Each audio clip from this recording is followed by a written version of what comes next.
You're delusional if you think you're illuminating anything with your fancy gaslight, Gundy. Let the quarterbacks go out on the field and sort this thing out for the final time. If you're not feeding Ollie, BP, and letting KD eat, then what are we even doing? We don't want to see an agenda. We want to see a football team. We want to see a football game. That's it. You are Locked On Oklahoma State, your daily podcast on the Oklahoma State Cowboys. Part of the Locked On Podcast Network, your team every day.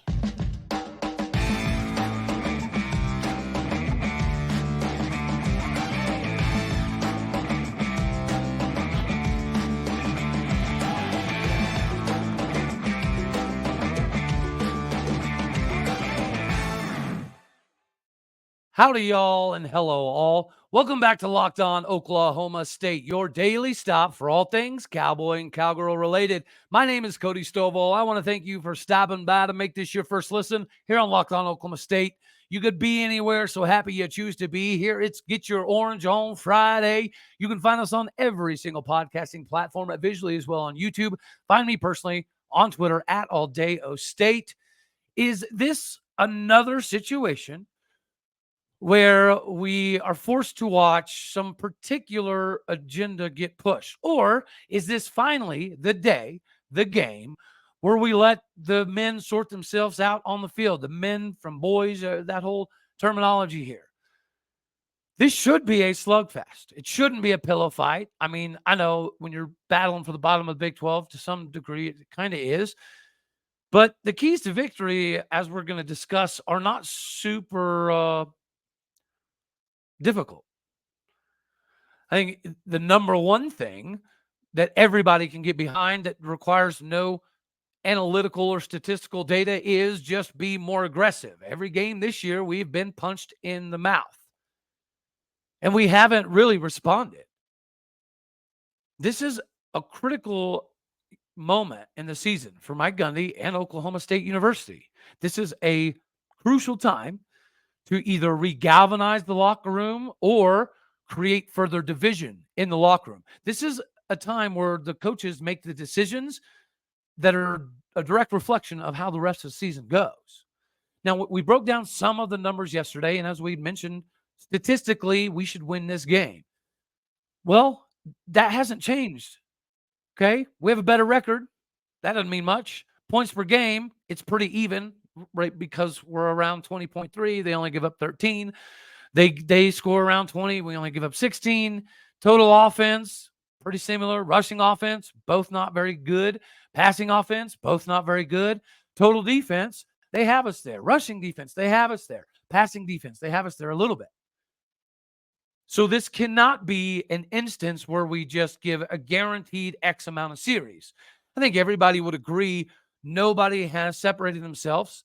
Nobody's really put us in a position to be comfortable about the quarterback position moving forward. So let this be the final audition. Let these dudes go out here and do the daggone thing. Everybody wants to see one quarterback and stick with it and ride with it. But I think we could all agree we're not there yet. In the locker room, as a team, on the field, in the fan base, we all just want to see this thing be galvanized. We're still at a time in the season where we can turn this thing around. Whether it be Alan Bowman or Garrett Rangel or Gunnar Gundy, let somebody go win this job. And it doesn't matter if the best guy wins by a small percentage or whatever. Just let the film and the stats equal what it is. And let's just stop with this. Ollie Gordon needs to get the ball more. Everybody knows it. The whole backfield needs to get the ball more.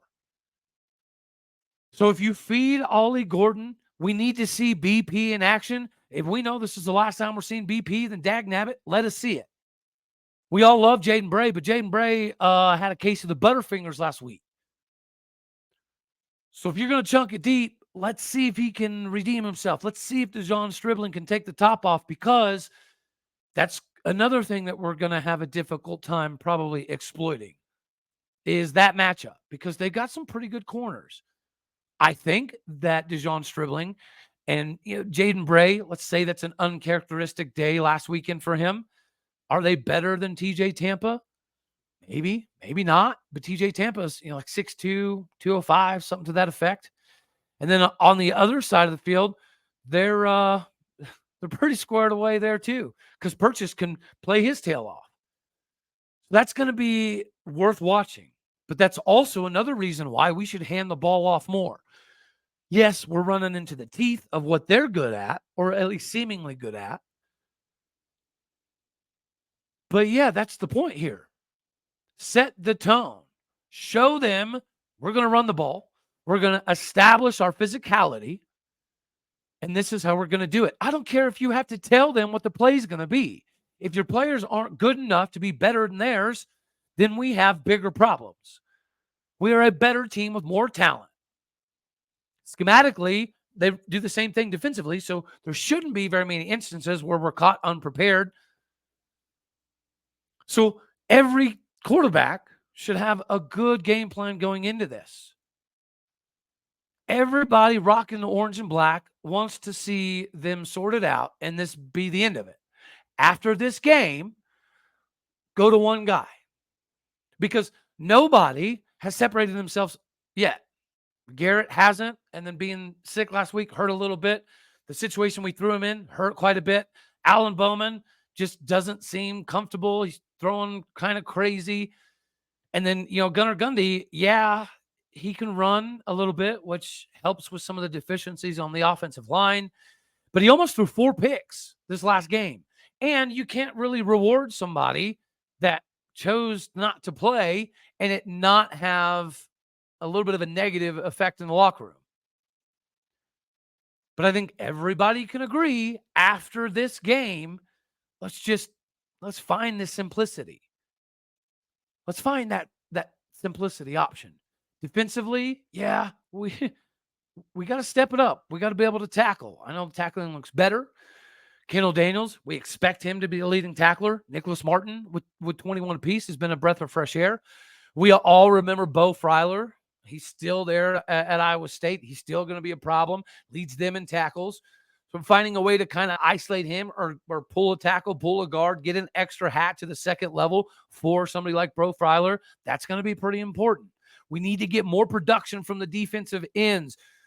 Justin Kirkland has been fine. Colin Clay has been fine.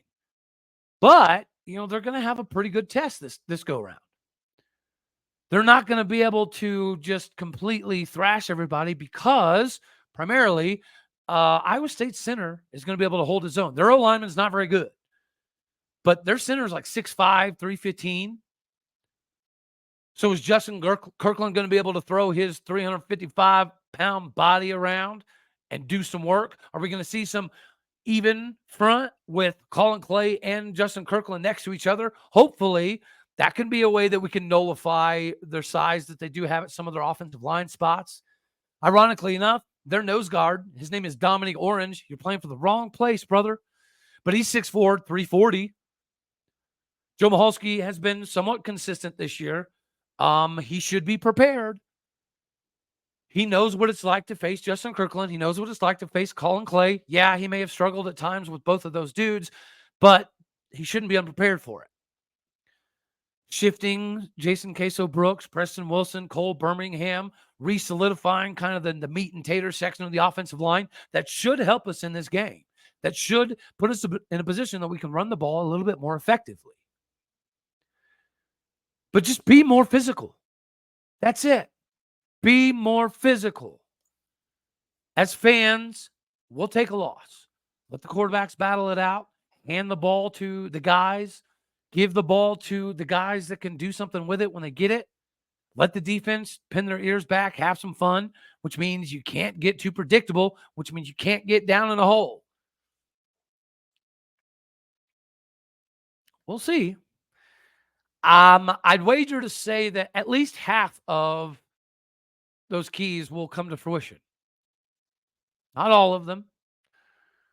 But to me, that's what makes the most sense, right? You can have degrees, but you have to have some common sense. Hopefully Gundy has it. Hopefully Dunn found some. Hopefully we see it on display in Ames, Iowa. But if we don't, and it's a dumpster fire, and we see the same product we saw last weekend, then we need to hit the hiring portal pretty quickly. Maybe LinkedIn Jobs is the right spot to do that for us. Guys, it's always a crapshoot. Sometimes it's basically a gamble in today's hiring age. Don't put yourselves behind the 8 ball. Get with LinkedIn Jobs, because there's a reason that small businesses still say that LinkedIn Jobs is number one versus their leading competitors. They're going to get you the right people, the right time, and it's going to be the right fit, at least for you to have the peace of mind of knowing who you should interview. All you do is go create the job post, then add your job to the purple hashtag hiring frame to create the profile and spread the word that you are in fact hiring. They got super simple tools, screening questions, and things that help you focus on the candidates that you want so you can interview them faster. Do yourself a favor, get the right hire. Hopefully Weiberg is listening to this as well. Go to LinkedIn Jobs today. That is linkedin.com/LockedOnCollege. Locked On College, all being one word. Again, that is linkedin.com/LockedOnCollege to post your job for free. You got to find the right fit. You might be the right fit. So if you think you're the right fit to take over for Kasey Dunn, make sure that you get hooked up right here. All right. So some of the questions that you've been seeing recently have been in regards to donations. And you're seeing some former players, current players, and other people involved with the program or previously involved with the program. They're trying to promote this. I think the most common question I've got is, if everybody donates $83, $93 and Folks with a Purpose, gets to that next threshold level, do we have any concerns that it's going to be not necessarily misappropriation of funds, but is it going to go to the right thing? And I'm here to tell you, I've been told by multiple people, this is a necessity, right? This is all to do with recruiting and NIL. Regardless of what Gundy thinks about recruiting and NIL, it is a necessity. And Oklahoma State University has a pretty good thing set up. Folks with a Purpose is a nonprofit that guarantees that all of your money is going to go to the student athletes and recruiting NIL. That's it. So you're not paying to have Gundy's contract fixed or renewed or bought out or any of that stuff. You're paying for the student athletes. And guys, with or without Kasey Dunn, with or without Mike Gundy, this is the things that we're going to need to continue to keep up with. We got to keep up with the Joneses in order for anything to be more successful in the future. This is an area that we all know is a little bit of a deficiency, so we cannot fall behind. It's recommended. I know people are disgruntled with what's happening. I know people are concerned with, if everybody continues to do the same thing, then Gundy's going to never feel the pressure, and neither is Weiberg, and nothing's ever going to change. But that's not what's happening with Folks with a Purpose. That's not what these former students, current students, players are getting behind. You have to have this whole thing work out well for us to continue to recruit or get better at recruiting or have NIL packages that are sufficient enough to keep players around. This is the world that we live in. I don't love it. And you don't have to love it. But if you love Oklahoma State, and I know you do, or these questions wouldn't be happening, just know that they do it the right way over there. It does go to the right thing, and it's a thing that we need. We have to continue to chip away at getting ourselves in the best position to be competitive. We are, but it's going to need to get better. We're going to have to overcome some things. And unfortunately, maybe it's the dollar bills that are going to allow us to overcome them. But I'm telling you, don't stress. If you're going to donate to Folks with a Purpose, the purpose is for the student athletes, nothing more, nothing less. Has nothing to do with coaching or salaries or contracts or bonuses. It's just for the players and the future players, current players. So if you have reservations, don't with them. Folks with a Purpose specifically has you covered. You're fine. You're safe. And if everybody did give $83, $93, what it would do for Oklahoma State as far as NIL and recruiting goes It would help significantly. I mean, heck, even if just the people that attended the game, if you had 60,000 people do that, we'd be in a really good position. So yes, it does matter. It's going to continue to matter no matter what happens in Ames, Iowa, no matter what happens during the season, into the season, what coaches, what contracts, all of that has nothing to do with the journey that they're on. And that journey is to help Oklahoma State get bigger, get better, have better access for student athletes currently and in the future. So don't stress. Go do it. Go do it. And guys, a year from now, if things go completely backwards and we don't have success in recruiting and we don't have, NIL capabilities to keep guys around, then we re-explore.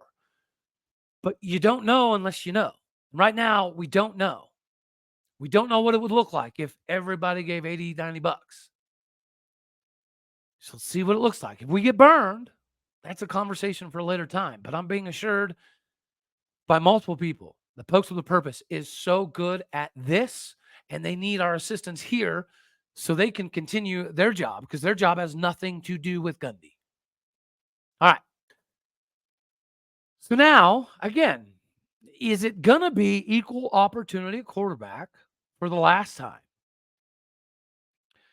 You can argue we've kind of seen some equal opportunity, but not really, though, right? Because they're not all running the same plays. They're not all even necessarily running the same formation, same tempo, same packages, same receivers. So is this an equal opportunity thing, or has this been more of a presentation for it to make it appear as though it's been equal opportunity? I don't know. I think we're going to find out in Ames, Iowa. But this should be the last round. Let him go figure it out on the field when the bullets are flying, when it matters. And here's what we're going to be able to learn from this. A quarterback will likely come out of this as the guy, because this game means a lot. This isn't just, South Alabama, we rotated too many guys. I mean, you can blame, as a coach, you can blame the loss on against South Alabama on a bunch of things, right? That kind of gloss over some of the actual issues. But this is a time where you're either going to do one of three things. You're going to re-galvanize the locker room, you're going to lose the locker room, or you're going to buy yourself another week. Unfortunately, we appear to be on a week-to-week transition here. It doesn't give anybody the warm and fuzzies. I get it. But this is a game where a lot of people are going to be watching. Recruits, commits, prospects, former players, current players, parents, former parents, high school coaches. Guys, this is a game. There's going to be more eyeballs on it than maybe should be. So what are we going to roll out there? I expect more running the ball. I expect the play calling not to deviate or change a whole lot. I expect the defense to be more squared away than they were last game. And Iowa State doesn't exactly, make it hard on the defense to look pretty prepared. Now, the question on this whole game is going to be tenacity and what do we do offensively? That same could be said for them. Our defense should be able to shut down their offense. This is likely the worst offense in the Big 12. I know some people are potentially making the argument that ours is, but we're going to find out. So everybody that's watching is going to be tuned in just to kind of see how this thing goes. Like if I'm a recruit or a commit and I'm watching how everything's kind of transpired the last couple weeks, I'm watching this game to see how Mike Gundy and Oklahoma State staff handles opportunities that are given to players. Is it realistic? Is it smoke and mirrors? Is it for some strategic thing to be visible that's not really there? Are you trying to get too cutesy tootsy? This is huge. I'm curious as to what you guys think. So like it if you like it, dislike it if you don't like it. Tell me in the comments what could have gone better, what you think should happen. What quarterback do you think should get the bulk of the snaps? Do you think one quarterback should play the entire game? Do you think that the rotation should be based on numerical? Should it be based on the feel? Obviously, you guys let me know. All right, before we skedaddle on out of here, we got to talk about the picks. I mentioned, I think it was Tuesday, that I hadn't gone over the picks, right? Because I lost some money, hurt my heart a little bit. I knew I didn't do great. My assumption was that I went like 20-10. I wasn't too far off. Ended up going 23-12. So pretty much right at 500. And as for the Big 12, we didn't do great. Big 12, we're sorry. I'm 30-11 overall for the Big 12. I didn't write down, but I lost K-State, Iowa State, Oklahoma State, and there was another Big 12 game in there. All right. Oh, dagnabbit. My phone died. Let me pull up ESPN real quick. That pulled up. Yeah, there's some decent games, primarily because this is the time where, conference play gets to get rocking and rolling. Everybody's pretty excited about that. No, I don't want to go to the Heisman house.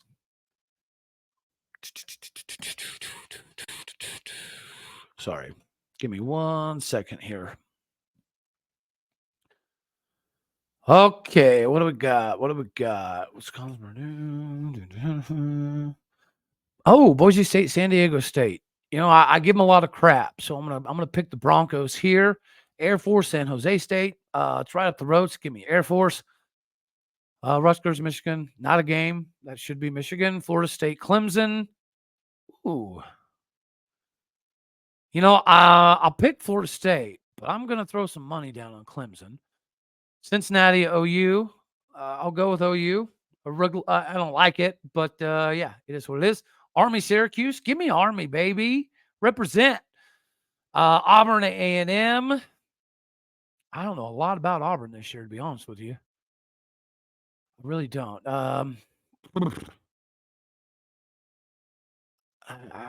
Jimbo's struggling.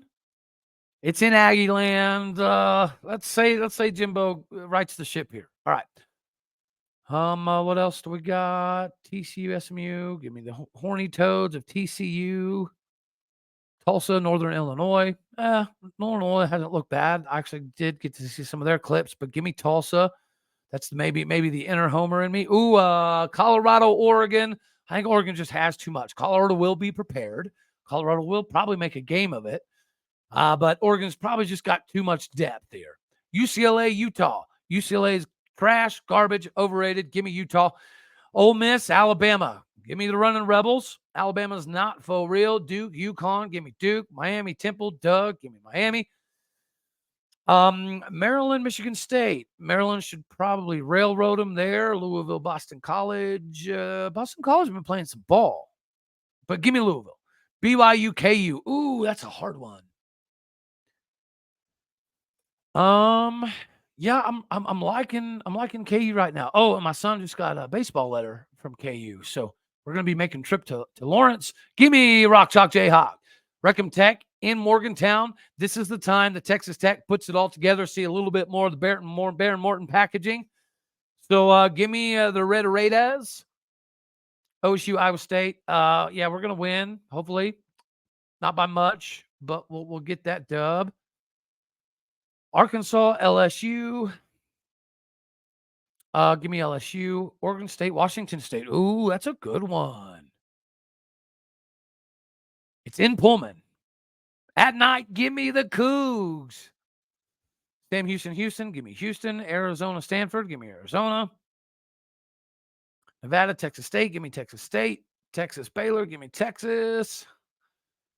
Ohio State, Notre Dame. I think Ohio State will win, but I'm going to pick Notre Dame here just because I don't like Ohio State.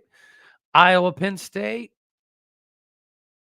I don't think the Hawkeyes have enough offense there to keep pace with Yurcich, so give me the Nittany Lions. K-State, UCF. They don't have John Rice Plumlee for that reason alone, and it being in Manhattan. Give me K-State. USC, Arizona State. USC is going to wipe the floor with the Sun Devils. Washington, Cal. Washington has that. All right. Did I miss any Big 12 games? I don't think I did. Nah. All right. Well, that's all we're going to have for this one right here. Hopefully we see a lot in Ames, Iowa.